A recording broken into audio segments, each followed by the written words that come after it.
Welcome to the Nursing Tricks Neurological Disorder. Hello friends, आज का topic है multiple sclerosis.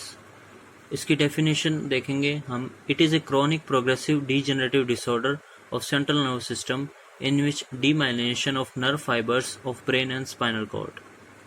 ये एक सेंट्रल नर्वस सिस्टम का डिसऑर्डर है जिसमें हमारा डीमाइलिनेशन ऑफ नर्व फाइबर्स हो जाती हैं जो कि ब्रेन एंड स्पाइनल कॉर्ड में प्रेजेंट होती हैं। जिसमें वन हेल्दी न्यूरॉन है जो कि बिलो पोर्शन वाला है, जिसमें कि हमारी electric impulse fast electric impulse transfer हो रही है।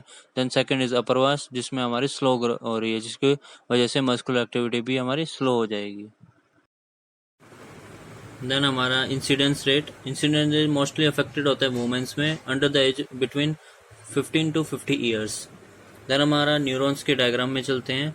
इसमें हमारे जो अलग अलग पोर्शंस होते हैं, जैसे यहाँ से इलेक्ट्रिकल इम्पल्स रिसीव होती है and then it transfer to the another neurons. इसमें अलग अलग पार्ट्स होते हैं, जैसे अपर मोस्ट इज डेंड्राइट्स, जिससे कि हमारी इलेक्ट्रिकल इम्पल्स रिसीव्स होती हैं, एंड न्यूक्लियस होता है प्रेजेंट, एंड सेल बॉडी होती है। देन द एक्सोन होता है जो कि इलेक्ट्रिक इम्पल्स को one neurons to another neurons transfer करता है। अब इसमें क्या होता है कि माइलिन शीथ होती है जो कि हमारे जो नर्व्स को प्रोटेक्शन प्रोवाइड करती है, जो कि प्रोटीन्स एंड फैट्स की बनी होती है।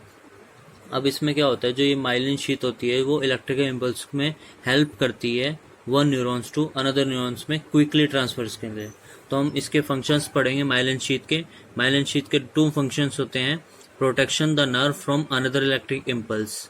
Then second is its allow the electric impulse to quickly from another neurons. अब ये क्या होता है कि जो माइलिन शीथ की हेल्प से ये वन न्यूरॉन्स से अनदर न्यूरॉन्स तक वेरी क्विकली जाता है। अब according to this condition the multiple sclerosis the demyelination of nerve fibres of brain and spinal cord. अगर इन नर्व्स में माइलिन शीथ प्रेजेंट नहीं होगी, जैसे कि हमने डायग्राम्स में पढ़ा है कि अगर उसमें माइलिन शीथ नहीं होगी तो वो स्लो हो जाएगी तो then the neuromuscular junction between the neurons and muscles are very slow. Then the muscles activity are very slow. Then he shows the then आता है हमारा एटियोलॉजी। इसमें हमारा ऑटो इम्यून डिसऑर्डर होता है। जैसे कि ऑटो इम्यून डिसऑर्डर में होता है कि हमारी जो खुद की एंटीबॉडीज़ है वो हमारे अगेंस्ट हो जाती है। जैसे कि हमारे एंटीजन्स होते हैं जो कि हमारे ही बॉडीज़ के एंटीबॉडीज़ की तरह दिखते हैं, पर वो एंटीजन होते हैं जो कि हमारी बॉडीज से अगेंस्ट हो जाते हैं। देन आता है वायरल इन्फेक्शन। वायरल इन्फेक्शन में हर्पीस वायरस होता है जो कि वेरिसेला जोस्टर से होता है। जेनेटिक फैक्टर भी also positive agent is then genetic factor are also important.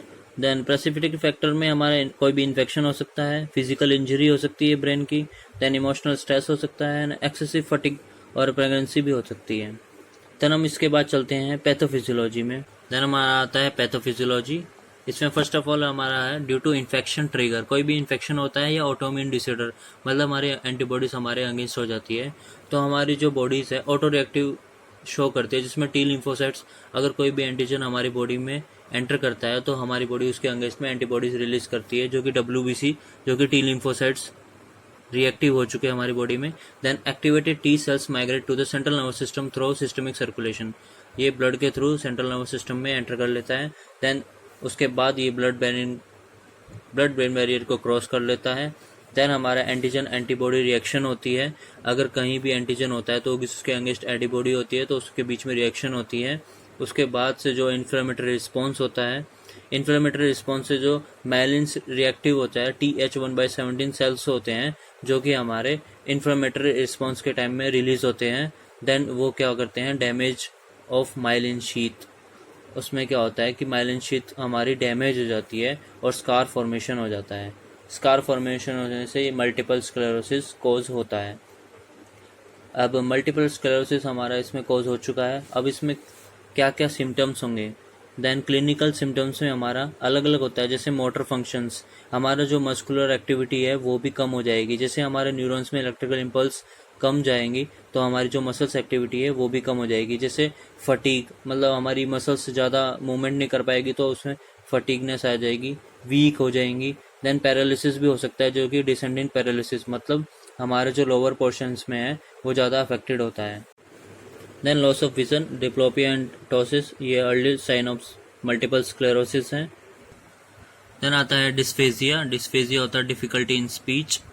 Then आता है हमारे सेंसरी सिम्टम्स, जिसमें हमारा पैरेस्थीसिया होता है, जो कि abnormal and unpleasant sensation like tingling and pricking pain होता है, जिसमें हमारा नीडल प्रिक पेन फील होता है हमें। देन आता है decrease perception like temperature and touch, temperature कोई फील नहीं होगा, कोई टच करेगा तो फील नहीं होगा। Then loss of transit vision, अगर सेंसरी नर्व्स है वो अगर अच्छे से फंक्शन नहीं कर पाएगा, उनके पास इलेक्ट्रिकल इम्पल्स नहीं आएगा, तो विजन लॉस हो भी सकता है। Then lack of taste, hearing, then chronic neurotropic pain. Then most important है लेरीमिट साइन, जो कि हमारे मोस्ट कम पेशेंट्स जो कि कंप्लेंट करते हैं लेरीमिट साइंस का, जिसको हम बार्बर चेयर फिनोमेना भी कहते हैं। इसमें क्या होता है, अगर पेशेंट्स जो कि फ्लेक्शन नेक को फ्लेक्स करता है तो हमारे उसको electrical shock like sensation feel होती है, जो कि हमारे एक्सट्रीमिटीज से स्पाइन तक जाती है। लेरीमिट साइन, जिसमें पैसिव और एक्टिव नेक फ्लेक्शंस होता है, जिसमें हमारा इलेक्ट्रिकल सेंसेशन है वो डाउन बैक जाती है लेग्स की तरफ। देन हमारा आता है सेरेब्रल सिम्टम्स, जिसमें होता है ataxia, impaired coordination and balance, then tremors, spasticity of lower extremities. Then cerebral symptoms मतलब जो हमारा मिड ब्रेन है, जो कि हमारा कोऑर्डिनेशन एंड बैलेंस मेंटेन करता है, उसमें जो सिम्टम्स जो होते हैं वो शो करते हैं, जैसे ट्रेमर्स हो गया। देन हमारा आता है रोम्बर साइन, रोम्बर साइन होता है, रोम्बर टेस्ट करते हैं हम। रोम्बर टेस्ट में क्या होता है कि एक पेशेंट जो कि है स्टैंडिंग पोजीशन में स्टिल खड़ा होता है, अगर वो आइज क्लोज करने के बाद अगर वो गिर जाता है तो वो रोम्बर साइंस पॉजिटिव होता है। तो इस पे इन मल्टीपल स्क्लेरोसिस में रोम्बर साइंस पॉजिटिव मिलता है। दिस इज रोम्बर टेस्ट, जो कि पॉजिटिव होता है जब हमारा पेशेंट्स आइज क्लोज करके बैलेंस नहीं कर पाता, तो वो रोम्बर टेस्ट पॉजिटिव आता है। नेक्स्ट चलते हैं हम इमोशनल सिम्टम्स की जगह, जो हमारा एंग्जाइटी होती है, जिसमें हमारा मूड डिस्टर्बेंस, यूफोरिया भी हो सकता है, डिप्रेशन, इरिटेबिलिटी भी हो सकता है। देन हम चलते हैं नर्सिंग डायग्नोसिस। डायग्नोसिस में हम history collection, physical examination the most important step. Then CT scan से भी पता लगा सकते हैं, एमआरआई से भी। Then CSF analysis, EEG findings अगर हम करेंगे तो एबनॉर्मल आएगा। लंपर पंक्चर हमारा जो है इंडिकेट्स करेगा इंक्रीज गामा ग्लोबुलिन। देन हम आते हैं मैनेजमेंट में। First of all medical management, then muscle relaxants देंगे, जिसमें diazepam, baclofen. Second is immunosuppression, जो कि माइकोफेनोलेट एंड एजेथियोप्रेड देंगे। देन कॉर्टिकोस्टेरॉइड्स में हम ड्रग्स देंगे, प्रेंडिसोलोन, बेथामेथासोन, जो कि हमारा एडिमा रिड्यूस करने में हेल्प करता है। देन आता है हमारा सीएनएस स्टिमुलेंट, जिसमें ड्रग्स यूज होगी, एटोमिक्सेटेन। कार्बामेज़ापाइन्स देंगे to reduce the paresthesia. Then immunotherapy में मोस्ट इंपॉर्टेंट है, इसमें क्वेश्चन आता है कि हम बीटा इंटरफेरॉन किस लिए यूज़ करते हैं, तो बीटा इंटरफेरॉन हम यूज़ करते हैं जो कि हमारे ऑटोइम्यून डिसऑर्डर से भी होता है, तो जो एंटीबॉडीज हमारे अगेंस्ट करती थी, तो बीटा इंटरफेरॉन हेल्प करता है उसको डिसॉल्व करने में और एक्सक्रीट आउट करने में बॉडी से। देन आता है हमारा कोलिनर्जिक्स, कोलिनर्जिक्स में ड्रग्स यूज़ करेंगे, बेथनेकोल, जो कि हमारा रिड्यूस करता है यूरिनरी रिटेंशंस को। देन आता है हमारा सर्जरी, सर्जरी में हम 3 सर्जरी करेंगे, न्यूरोटोमी, राइजोटोमी या कॉर्डोटोमी। इन तीनों में से कोई भी सर्जरी हम कर सकते हैं। न्यूरोटोमी में हम क्या करते हैं, तो the surgical cutting of nerve to produce sensory loss and relief of pen.